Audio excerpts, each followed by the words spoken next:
রবি ঠাকুর বলেছিলেন, জীবনটাকে কেঁদে ভাসিয়ে দেওয়ার চেয়ে হেসে উড়িয়ে দেয়া অনেক ভালো।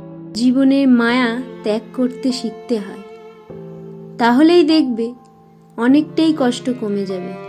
কারণ এই মায়া জিনিসটা নেশার চাইতেও বড় ভয়ঙ্কর। চোখে জল সবার জন্য আসে না, আর যার জন্য আসে সে যে তার মূল্য বোঝে না। টাকা পয়সা না থাকলে মানুষ গরিব হয় না। প্রকৃত গরিব তো তারাই হয় যাদের কোনো সুন্দর মন নেই।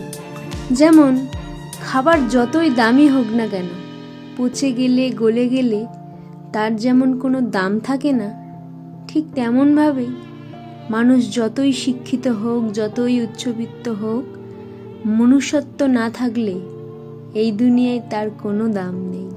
সেজন্য কাউকে ঠকিয়ে নিজেকে বুদ্ধিমান ভেবো না, কারণ সময়ের ব্যবধানে তোমাকেও একদিন ঠকতে হবে।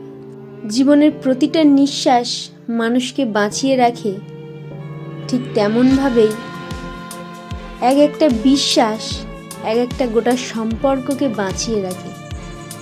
সেজন্য হিংসা, রাগ, অভিমান সব কিছু ভুলে গিয়ে সকলে মিলে একসাথে থাকার নামই তো জীবন, তাই না?